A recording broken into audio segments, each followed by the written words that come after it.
This is not a time to be quiet. It's a time for brave politics.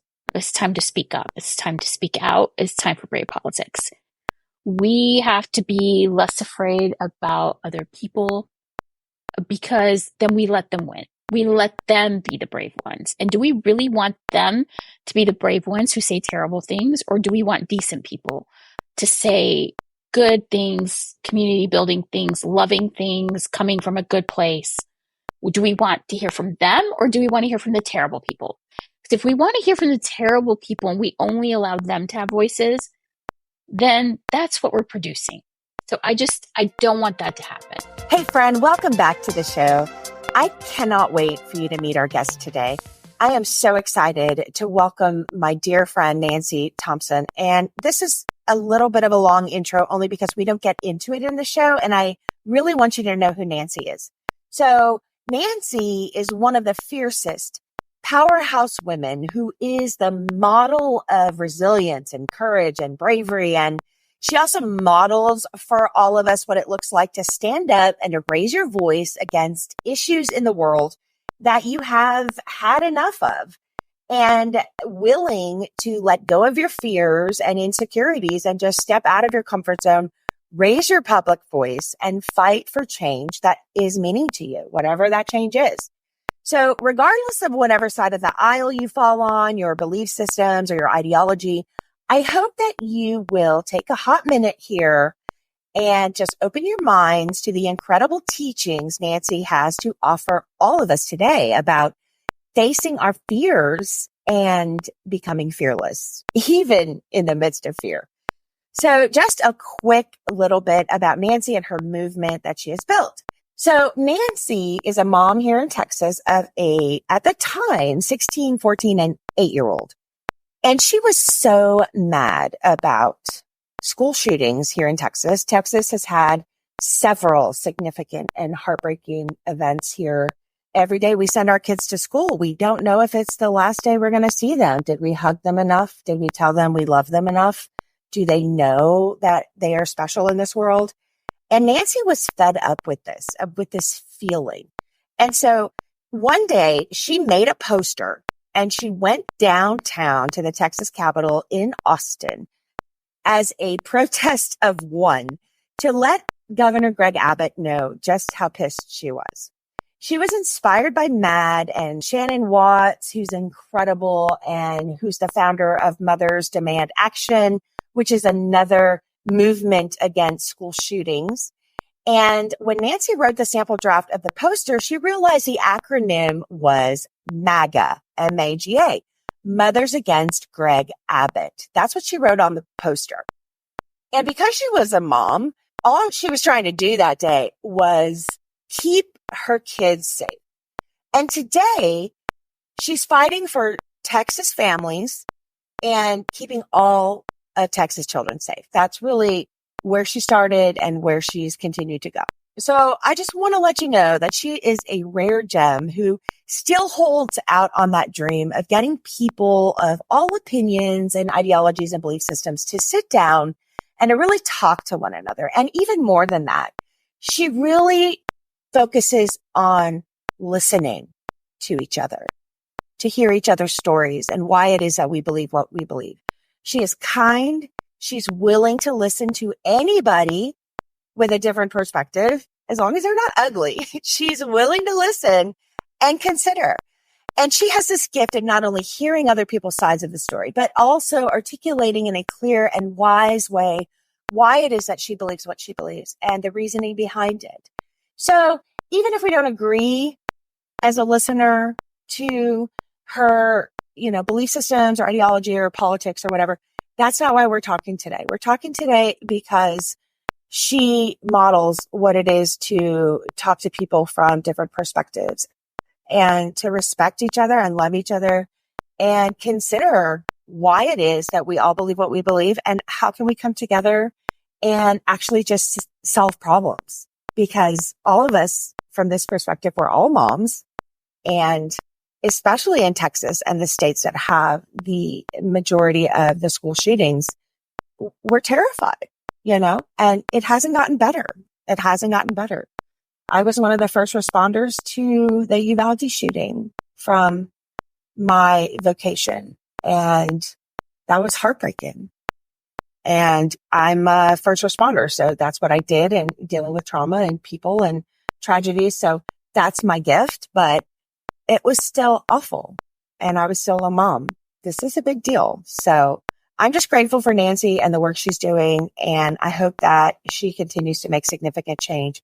So you can find her in her gigantic Facebook group, Mothers Against Greg Abbott, and Mothers for Democracy, and become a member there if that's something that resonates with you. So anyway, help me introduce Nancy Thompson. And she's the busiest woman I know. So I'm so thankful that she found some time for us today.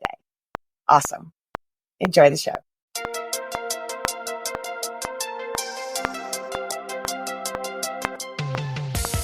I'm Dr. Charlie Hornis, highly anxious people pleaser turned master certified professional life coach. Learning to manage my brain was so life-changing for me that I got certified so that I could teach these incredible evidence-based practices to you. Are you ready for massive change? Let's go. Okay, I'm going to introduce my dear friend, Nancy Thompson, and I need her to introduce herself for us because she is one of the greatest people I know, one of the most resilient and fascinating women. You're so nice. You're so nice. I'm just a mom in Austin, Texas. Nancy Thompson. I'm the founder of Mothers Against Greg Abbott and Mothers for Democracy. And I'm just, honestly, I'm just a mom. Just a mom, Austin, Texas, just trying to save our children and help Texas families. That's fantastic. Pretty simple. This is a hard time right now to be engaging in what you're engaging in. And I think it takes a lot of courage and guts and grit. How are you surviving all of this in this climate? The climate is really dynamic, and it seems to be changing day by day, week by week. I mean, something that can really impact you last week can be totally different the following week. You have to really learn how to roll with the punches, and you have to sort of compartmentalize a lot of things and just put them into compartments and then switch gears and put them into another compartment. So there's definitely a lot of that going on with just juggling. But overall, I want to say that I think this, if other people are feeling like there's a lot of turbulence, there's a lot of unrest, there's a lot of unease, you're not alone. I think all of us really feel that way. And probably everybody who's on, doesn't matter what side of the aisle you're on, you're just not feeling very settled and you're not feeling comfortable. And there's so much vulnerability in what we do every day right now. So it's just a really hard time. The thing I find especially challenging at this moment is I have two children graduating from high school with very different stories. One child, I'm setting off to college and she's going to go out of state. So she's going to be thousands of miles away from her family. And there's a lot of trust in the universe that we have to give as parents when we're letting our baby birds fly from the nest for the first time. It's so hard to trust the universe right now and to trust the world with all the news that is happening on a daily basis. That is really very, very hard. And then on the other hand, I have a special needs son who's also graduating. And he's probably never going to not live with us at home. And the services that should be available to him have been cut and cut and cut. And now he can only participate in one program in our city for special needs kids versus a few years ago, they had 10 programs. Now they just have one. And that's heartbreaking. It also feels like there's no possibilities. It feels like there's nothing to look forward to. It feels like I have one kid with the world is her oyster. She has all of these possibilities of things that she could do. And I have another kid who doesn't have anything. And it's just really... I feel like your kids are a big driving force of what you do, just being able to see how passionate you are talking about them. Yeah, I love I have 3 kids. So 2 of them are graduating, and one of them is 10. So he has a few more years left. I love them. I just want the world to be a better place for them. And I think about that every day, along with a lot of other Texans families and Texas kids. I just want the world to be better for them than what we're giving them. I just don't want to die knowing that I left the world a much worse place. I have to try to leave them something that they can hold on to. So I just want to try to do my best for them. I'm worried about the future. Of course, like most parents, we're always thinking about the future, always worried about the future for our children. And so we just want the best. And so I'm just going to do everything I can to create whatever I can to improve everything for them. I'm sure I can speak on behalf of many moms that we're grateful to you and what you do. Thank you. Oh, you're so sweet. You have the Gen Z initiative. Does that play into what you're talking about right now? Do you want to tell us about that? Yeah, let's talk about it. Here's the deal. I'm Gen X. I don't know what gen you're in. I think you're Gen X. Gen X. I'm Gen X. Yeah, like I loved being Gen X. I loved it. Loved it every second. It's been so fun. We're the forgotten generation. I think we're okay with that. Yeah.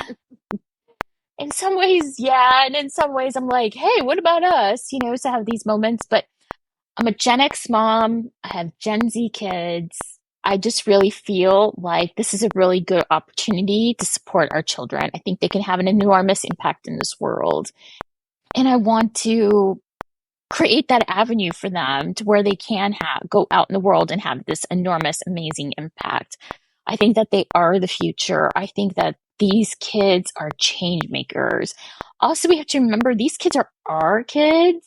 And I like to, when I was in high school, it was, a lot of the things that happened in high school were really like, they didn't happen after college. A lot of things kind of went away. Like in high school, when we started high school, there was a lot of fear against people being gay or homosexuality. I mean, trans wasn't even really a thing, but we knew it was a thing, but we didn't have a word for it then.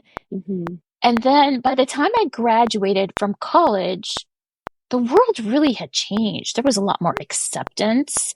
There was a lot more equality. There was a lot more just people just accepting people as they are. And then I went to go work in high tech, and it was a really amazing, dynamic place full of people from all over the world, and people were accepted as they were. And it was pretty dynamic, all kinds of people, all kinds of religions and cultures and backgrounds. And they were from all over the United States. And it was an amazing experience to be working in high tech during that time, and then working through the .com boom phase, several of them, because they went up and down. So we have survived through several phases of that. Yeah, I'm excited about Gen Z. I'm excited about what they can do.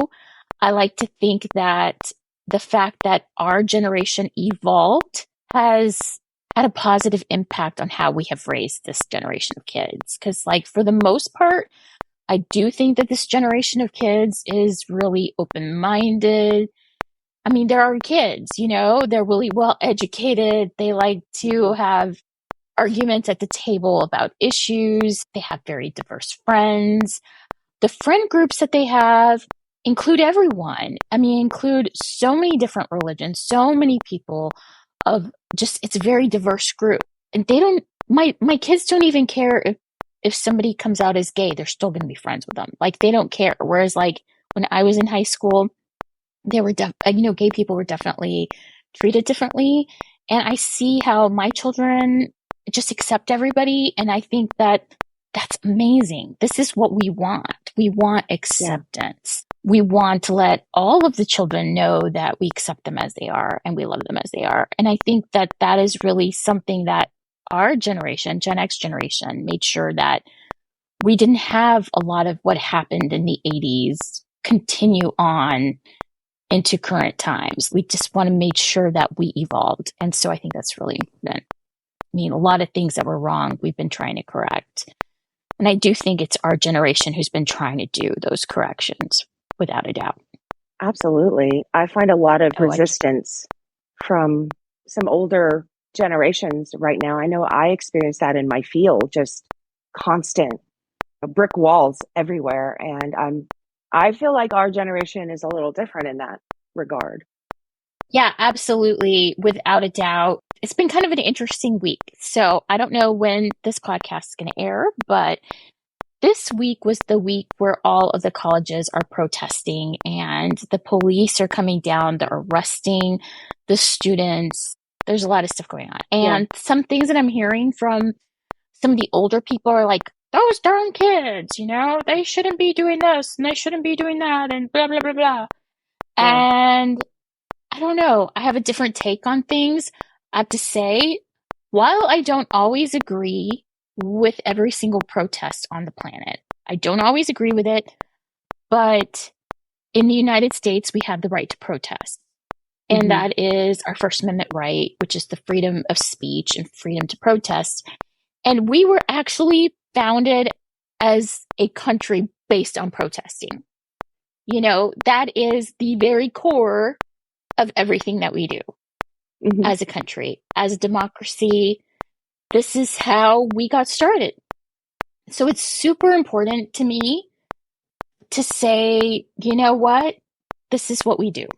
This is what we do. And if you go to other countries in Europe, there was always a protest going on. I mean, last summer, I went to London and I went to Paris and there were protests going on. They shut down the trains. They shut down buildings.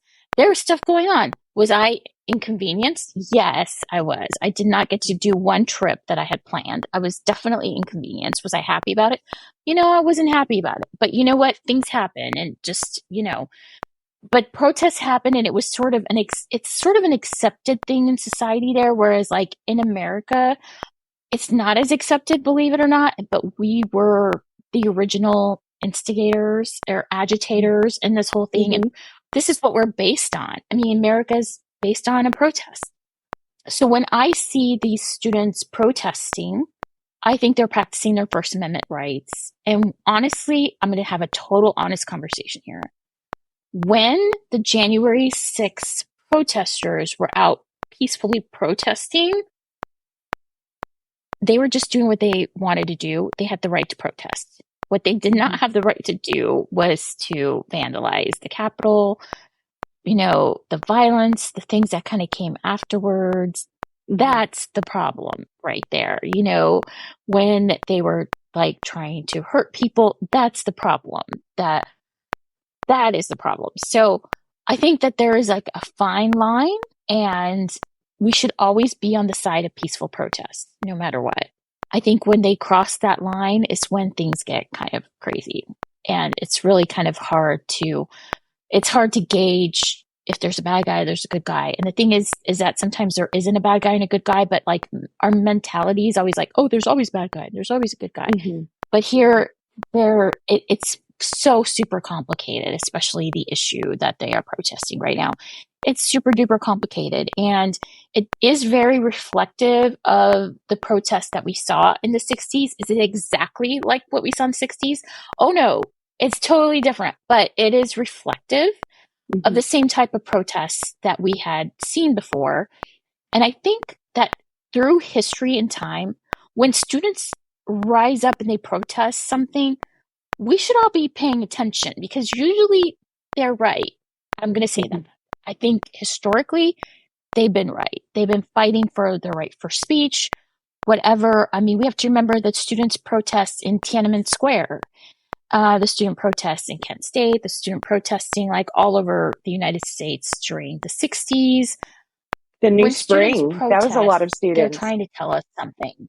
Yeah, I think protests, I mean, we can either ignore it, we can down talk it, we can other it by othering the people, or we can stop and listen and learn. And so I'm kind of hoping that we stop and we listen, we learn, and we try to figure out what they're saying. Because people do not protest like that in a community if they're happy. They just don't. They only protest like that when they're unhappy with something that's going on in the community. And a lot of these students, I think that they have fair points in how they want divestments from the country of Israel. And I'm going to say country because it's not the same thing as saying they want to divest from Jewish people. That's not what they're saying. They're saying they want to divest from the country of Israel, which is, all the things that are going on there in the Middle East. There's definitely points to be made on multiple sides. But I think that the things that get muddled is that people think that Jewish people and Israel are like the exact same thing. And they are to a point, but Israel is a country and Jewish people, that's a religion. There's a little bit of a difference. Even though Israel is the Jewish country, that's fine. But we have Jewish people all over the world. So we have to sort of separate the two when it comes to that. And a lot of people have a lot of problems separating the two, and they have a lot of problems seeing how complicated this issue is. It's so complicated. There's so many different layers of the issues and the protests, the things that are going on right now. The things that are especially hard is that we have to remember there's so much generational trauma that we all carry. We have to be able to talk about hard things, but talking about hard things also brings up some generational trauma.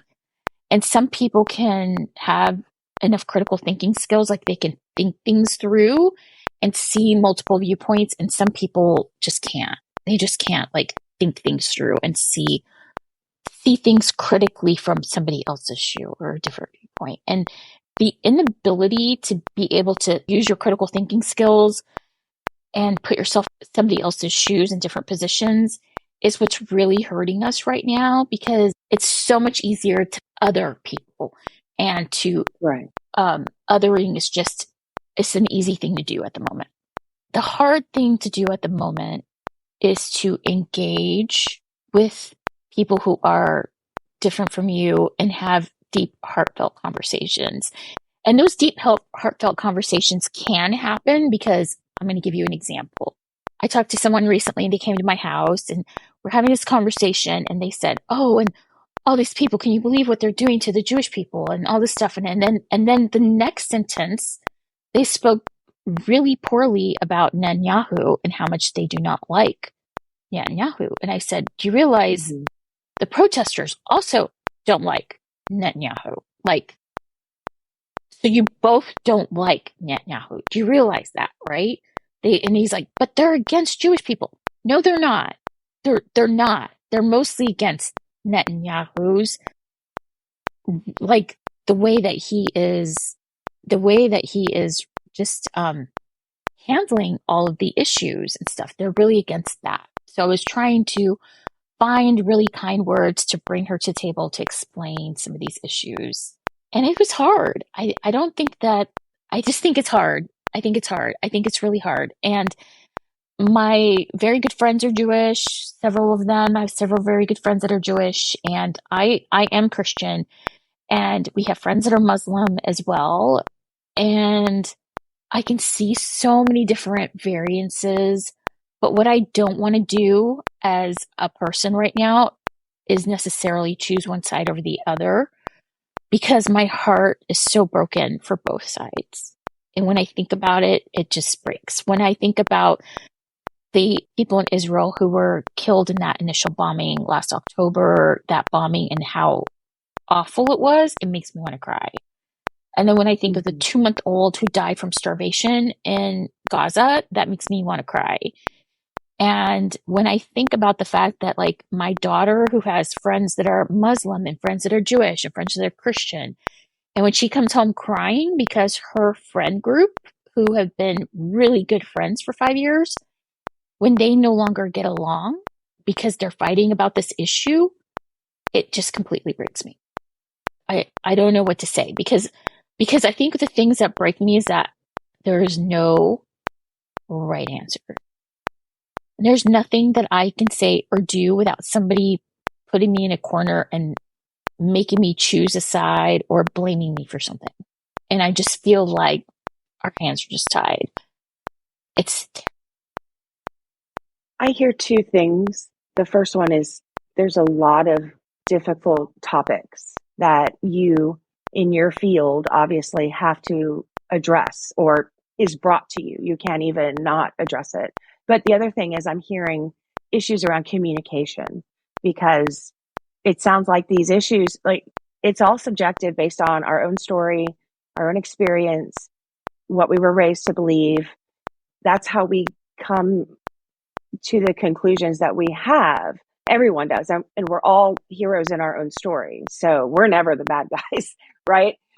But there's problems with talking to other people that believe something different, regardless of what the issue is or what this universal you person falls on the side of the belief. Is that what I'm hearing you say? That's the hard part? Yeah, definitely. Okay, so I have this idealistic thing in my head. I was like, what if I took a group of moms and we all got together and we could talk about this? And what if we tried? What if we tried to understand one another? What if we held hands? What if we made a heartfelt moment and movement to put peaceful energy out to the universe where we could make positive change? What would that look like? What would that feel like? Nancy, you have faced significant difficulty as you've gotten this movement off the ground and up and running. It seems like there has been a huge learning curve on social media for how to deal with the public. I mean, you've had attacks both for what you believe and also personal attacks against yourself. What have you personally learned in order to protect yourself and stay mentally healthy through all of this? Because you are still out there fighting for what it is that you believe despite all of the ugliness. Can you talk about that? One thing I learned is that any single time you're online and you are doing work in social media, you might put out a message and it always goes to your core group first. And you don't hear too much from the far right or from the extremists. You will not start hearing from them until about 4 to 9 hours after your original post, and then you'll start getting attacks. And then they post it to their friends, and then their friends start attacking you. So my suggestions, if you're in that situation, is you need to close off your comments and then start cleaning out the comments, and don't open up the comments again. Or if you decide to open them up again, do it like 24 hours later. Just wait, give it a period of time. Because what is happening is that the far right people, or these little groups of people that post these nasty messages and encourage other people posting attacks and bullying and nasty messages, they tend to work in the middle of the night. They are always a few hours behind. They never get it right at that second. And they usually go in groups. They're usually attacking you as groups.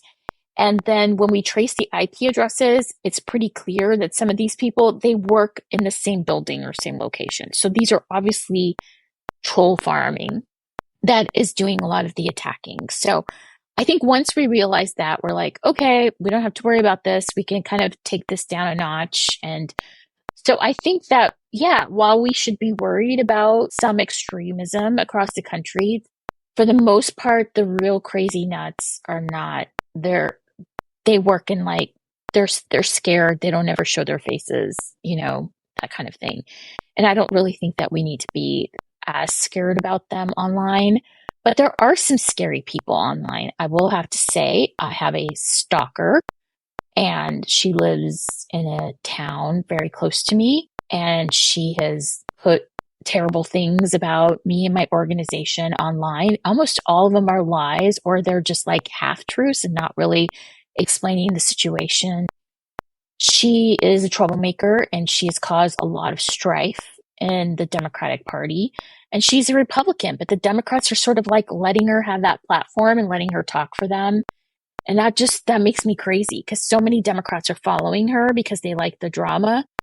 And when I noticed that so many people start following her for the drama, I was like, that really said a lot to me about people. And at that point, I just kind of pulled back, and I was like, you know what? There's some of these people that really like trolls and really like drama, and they really like tearing down each other in the Democratic Party. And I just want nothing to do with that. So at that point, I like really pulled back and just decided I'm going to just do what I do, which is create good messaging, try to build community, try to make ads, try to create infrastructure to a certain degree for Texas Democrats where there is none. And I just want to do good things. I want Texas to turn blue because I want to make sure that my children live in a Texas that is accepting of everyone. That's a great, great Texas. And I want Texas to be blue.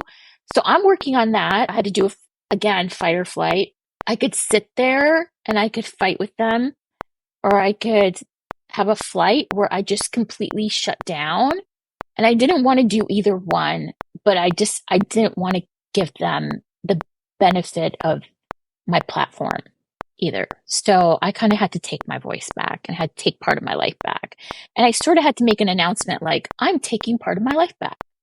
And I think owning your life and taking that back and taking back that ownership of what you want to do with your own personal brand and who you are, and you know who you are, is really super duper important.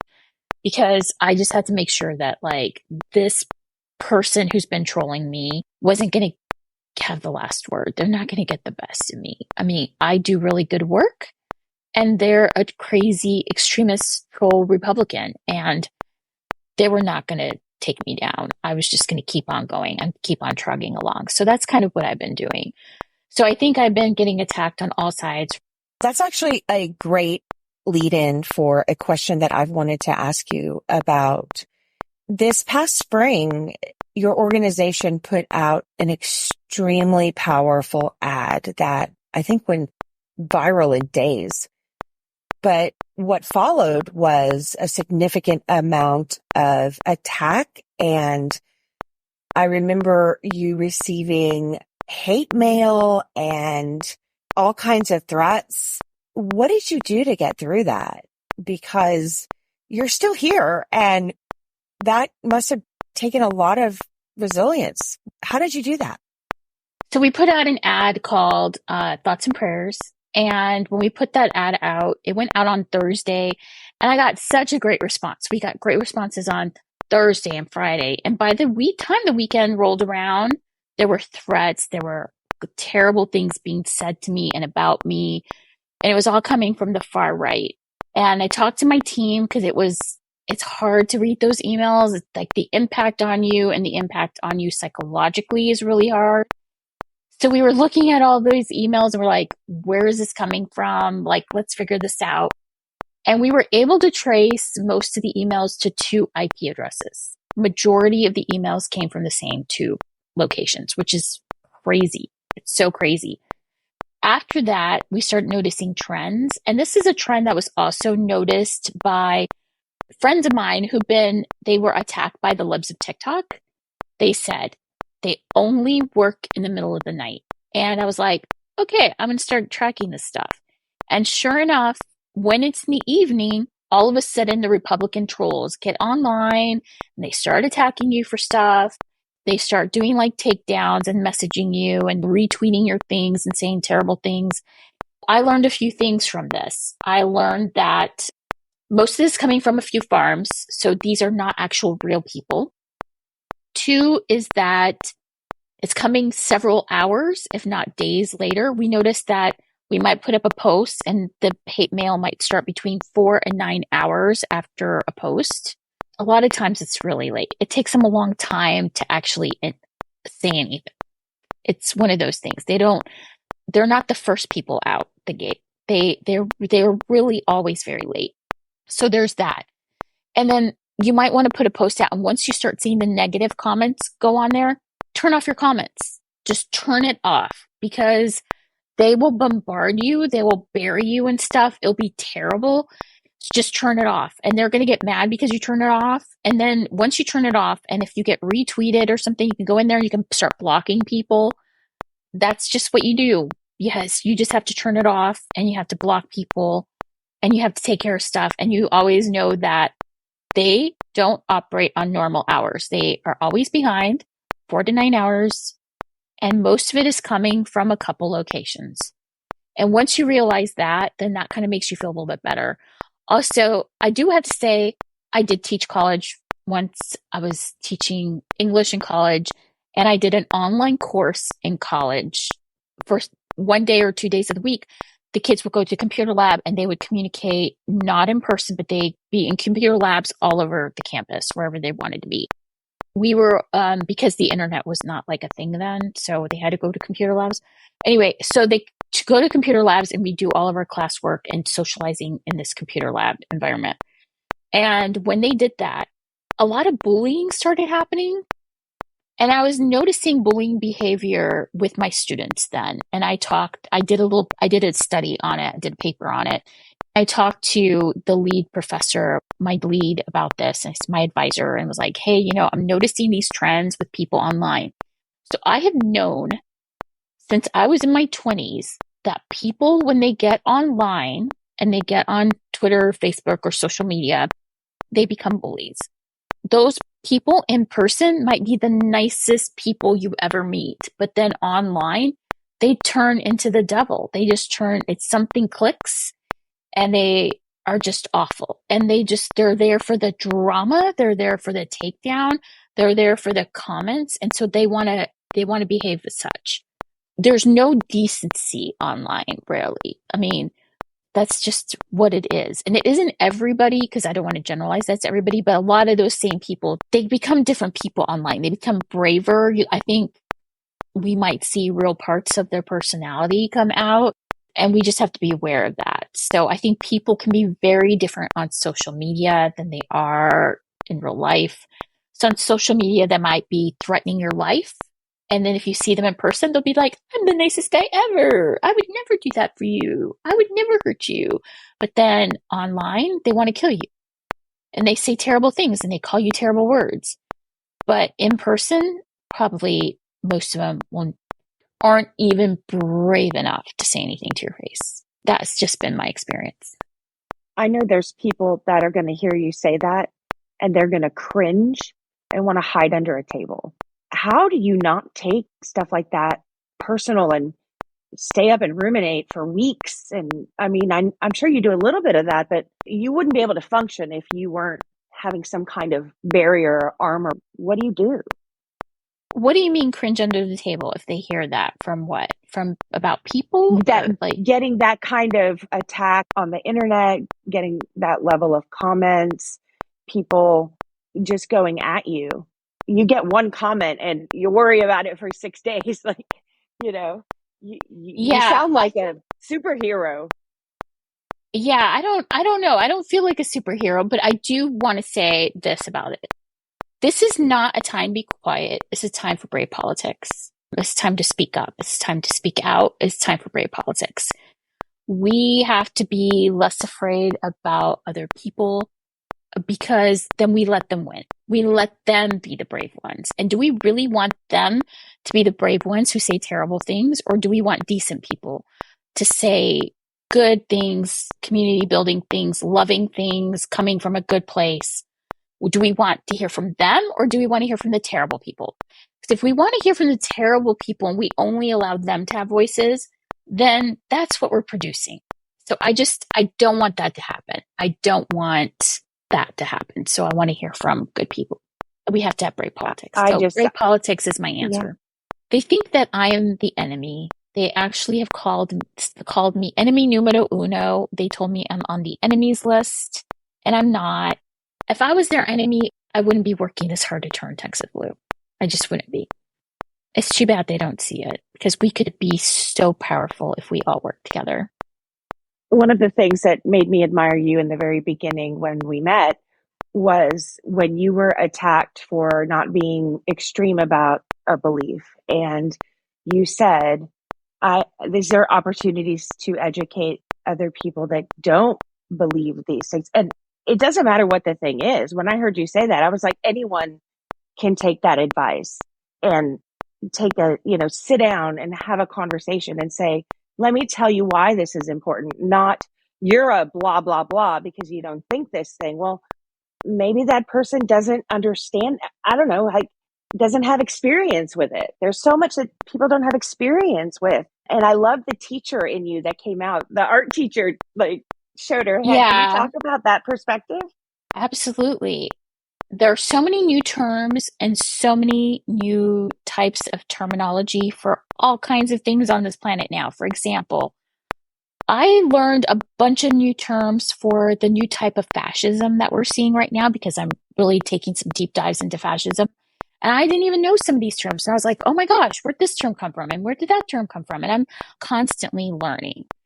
There are so many people out there in this world that are constantly learning. So they might not know about pronouns and they might not know about the variety of genders or acronyms in the LGBTQ community.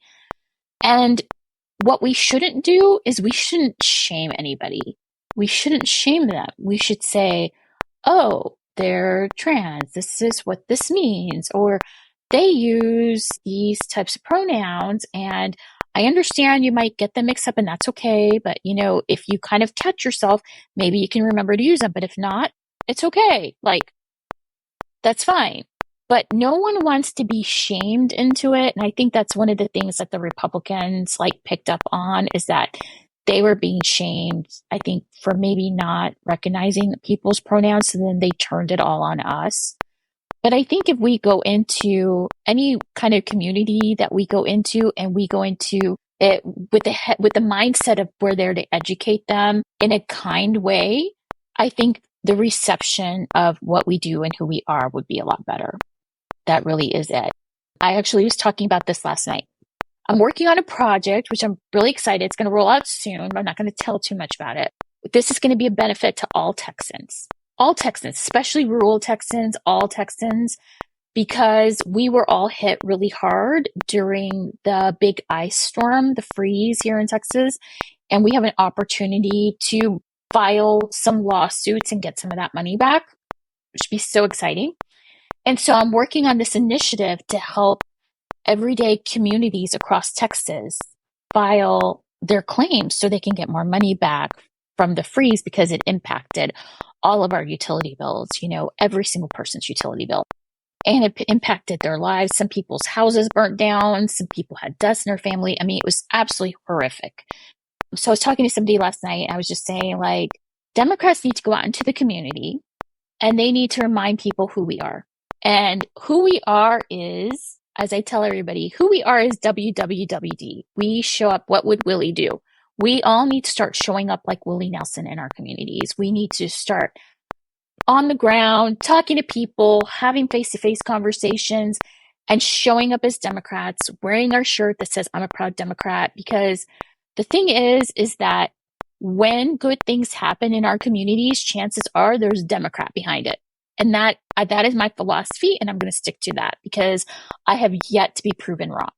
When there is good things happening where people care about other people, people care about their health care, people care about people voting, people care about things that are happening in their community and speaking up in school boards and speaking up here and speaking up there and protecting our students. Honestly, and even in COVID, when people cared about making sure that we got enough COVID vaccinations to the communities, the people who organized a lot of that stuff, they were all Democrats because we're really good at organizing. So a lot of the times when that work needed to be done, it was being done by Democrats. And it's super important work that was being done by Democrats. I think that we just need to remind people that Democrats care about people. We care about the community. We care about people. We care about farmers. We care about policemen. We care about firemen. We care about teachers. We care about, the person who's working behind the HEB counter. I mean, we care about each other. That is what we do as Democrats. We care. And it's really important to put that message out in the universe and let people know that we care about other people and that we're there and that we're Democrats, but we care. We're not libertards. Okay. We're not socialists. Also, the other day I had to remind somebody that Democrats are capitalists.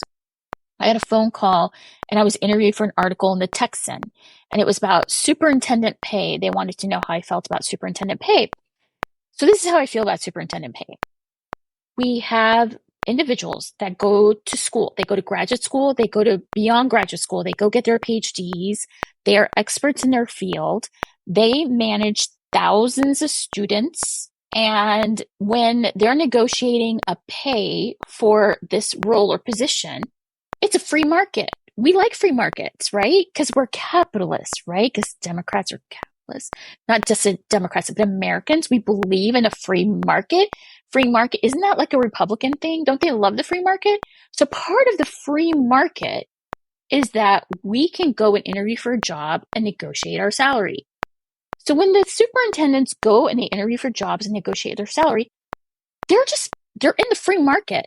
They're negotiating for the salary that they want based on the number of years of school, their experience, their responsibilities, etc. And when you think of somebody, they're basically the CEO of a whole entire educational system. And CEOs of companies these days, like, they're in charge of a company. They're really in charge of like profit and revenue, right? So they go in there with the mindset of like, how can I make more money? How can I make more money?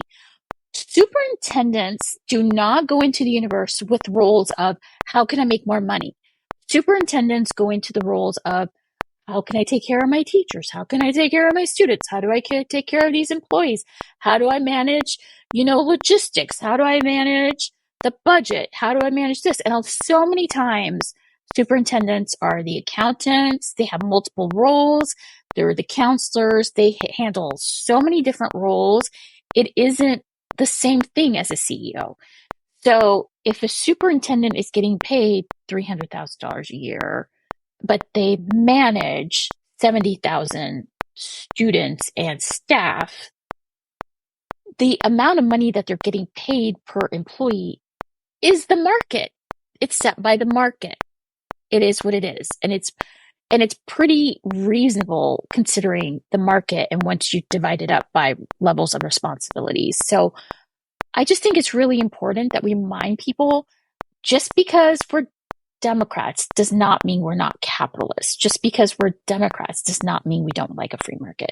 We do like the free market, but we also want the free market to pay people what they're worth. So we're Democrats. We like the free market. We think it's great that superintendents are getting decent pay. They deserve it, but our teachers do too. Now do the teachers. They deserve decent pay. And they deserve rules and regulations around their pay to look a little bit differently so they can get paid a living wage. A lot of our teachers do not get paid enough. And their aides, we have teacher aides across Texas that don't even make $20,000 a year. And they live they live on less than $20,000 a year. That's not fair. And we know that's not right. And we know that the majority of the people in these positions of aides or helpers, majority of them are women.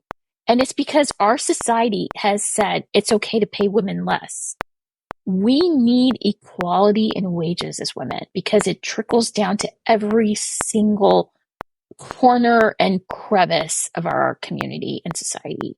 So if we increase pay, that really is going to help keep kids out of poverty. It's just going to trickle everywhere and make our communities a much healthier place to live. It's been over half a century since the civil rights movement, and I still hear you saying so many things that I know a lot of us Gen Xers thought was addressed. I made this joke before. We thought Gloria Steinem burned all the bras and the world is a better place. And I feel like it's worse. I feel like there's underground misogyny because people can't come out and say exactly what they think anymore, like you were saying. What are you seeing out there? Is it getting worse? I mean, you work with a lot of women in a really tough field. Well, I'm lucky enough that I know a variety of women from all over the place that get paid what they're worth. They're lawyers or doctors. They're out there and they're getting paid what they're worth. I think there's lots of people that get paid what they're worth. I think that the people that I'm seeing right now in politics that are not getting paid what they're worth are the grassroots organizers and honestly, the activists like me. I have now been working for this organization. I got paid in 2022. I got paid some money, but I didn't get paid until like right before the election. So I worked all year without pay. And then I got paid in October. And then that was my last paycheck. I got paid a lump sum. I did not get paid starting November of 22 until currently. So I myself, I deserve to get paid. I work so hard. 8 would be an understatement. I'm going to say 10 to sometimes 17 hours a day, every day of the week. I rarely take a day off. I work on this nonstop. I'm constantly working. I'm constantly traveling across the state, talking to people, meeting with people, encouraging people, doing speeches all over the place to kind of get the spirits up in Texas. So I do a lot of this work, and I have not been paid since November of 22, and I would like to get paid. I think we need to pay people what they're worth, and I have not been paid. Some of it is probably my fault, I'll be totally honest. But then some of it is the fact that, like, when I look at the budget and I look at stuff I'm doing, I'm trying to save up money to do ads. So I'm pouring myself into this because I want Texas to turn blue. And I'm in this turn Texas blue. And so I'm pouring all my heart and soul into this. And when we think about this, there's so many women in our society that are just like me. Society is run by women's free labor. And that's the truth. When you have the volunteers at your schools and the PTA stuff, and like how many women go out there and do volunteer work for free? They volunteer, of course it's free. They volunteer and they in different roles, regardless of whether or not they have a full-time job. That is free labor. Women make this world go round, and they put a ton of free labor. And compare that to the men in our lives. My husband just recently started volunteering. He started coaching my son's flag football team and his soccer team. And he complains to me about this volunteer role nonstop. And I just want to laugh because it's like, what do you think I've been doing forever? You know, I've been heading up Girl Scouts. I've been heading up all these groups. I'm like this school mom, you know, classroom mom. I'm doing this. I'm doing that. I'm always volunteering. He volunteers for one thing. He complains about it nonstop. I volunteer, and it's just sort of like, take it and do it. There's a little bit of a difference. There's a lot of us women that go out there and we do volunteer work, and we work so hard, and we just do it. We just get the shit done. We're good at spreadsheets. We're good at using online tools, and we just get it done. Those are definitely a lot of things that need to be addressed. In this political space, we need to start paying people what they're worth. I think it's really important that we do. I love it. I'm such a fan because you have such a great way of communicating, and what I've seen are great examples of your teaching ability and your way to reach across whatever aisle or barrier is blocking people and help them see things from a different perspective. They may still not agree, but at least it's a teaching moment. Have you learned that, or is that kind of an innate gift? Can people learn to do that like you do? I have no idea. All I know is that I don't really want to hurt anyone, so I'm willing to listen to them until they call me names. I'm willing to listen to what they say. My mind is flexible enough that I can take it in, and I could be like, okay, I see your viewpoint. Okay, you're right. That's fair. I can reply to somebody and say, that's a fair point. I understand where you're coming from. And I'm okay with other people until they call me names. And once they call me names, then I'm no longer okay with them. I'm okay with it until then. And at that point, then I block them. I'm done. Once they call me names. But once they call names or they use really bad language, then I'm just like, I'm done. I don't need to engage with people that are just going to suck up my time. The other thing I wanted to say something, I heard something interesting today about social media, and I want to say something about social media. I want everyone to take a deep breath, practice sort of detoxifying yourself a little bit from social media. So like we go in there and we think of it as an instrument of purpose. We have to think of it as like the messages that we put out on social media. Those are the messages we send out into the world. And what do we want the world to hear? Try to do it a little bit more with a sense of purpose of bringing people together or making a point. But don't sit there and hang out till you get responses or comments, or don't check it all the time. I think being on social media a couple times a day and putting up a couple posts and just walking away from it is probably pretty healthy. To be totally honest. It's really healthy. I think when you sit there and you read it and you read all the comments and stuff, and it's a drag and it totally brings you down, and it can be really terrible on your psyche. So just don't do it. Just go in there with a purpose, check a couple messages. And if you hit a message just really bad, like this morning, I hit a message that was so bad this morning, I had to shut down my Twitter immediately. I was like, not today, Satan, not today. Goodbye. And I like shut it down and walked away and then went back an hour or so later when I was in a different headspace. But that was just not the way I was going to start my day. It was just not. I was not going to let that energy be put out there. Sometimes we just have to think about that. We just have to think about that and just go in there with a purpose. And I always have the philosophy, if something bad happens to me, I always try to put out some good energy out there right afterwards by doing a couple really positive acts of kindness. On my feed, that usually looks like plants and butterflies and stuff like that. When you see me putting out a picture of flowers or plants or butterflies on my page, that's me trying to be okay, world, you need to look at something pretty for just a minute, because there's a lot of terrible things out here. That's usually it. That really is it. I do think that I try to counter all the bad stuff with some good stuff. And we need to have discipline. You go in there, you're in social media and you're out, and you need to take your time back. You need to reclaim your time that you're spending on social media and take it back. It will just eat you alive. I heard some great step-by-step stuff in there. I heard a really great boundary. You're going to do this until someone calls you a name or says words you're not okay with. That's clear. Yeah. I think a lot of people struggle with, at what point do they say in this climate, enough is enough? How kind do you have to be? This epidemic of niceness, right? Yeah. We can have our own boundaries. Just because somebody has access to social media does not mean they have access to talk to you the way they talk to you. And you can shut that down. I can have a debate. I can have a disagreement with somebody.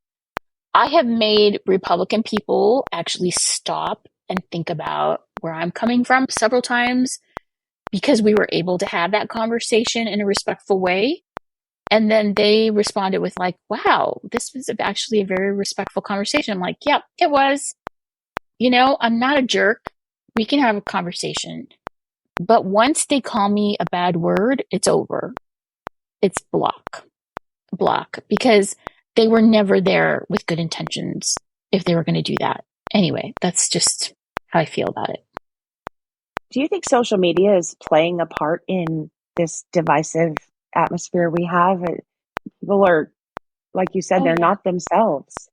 What do we do to counter that? How do we get back to having face-to-face conversations and hearing each other? Again, we all need to start.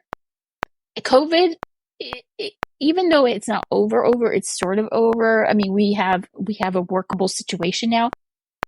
It's hard to be terrible to somebody up close.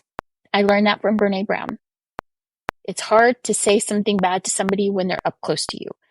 We all need to learn how to talk to one another again, especially in a post-COVID world. It's super important to learn how to reach across the aisle, learn how to talk to people again, get to know other people again, and, just stop and listen to one another.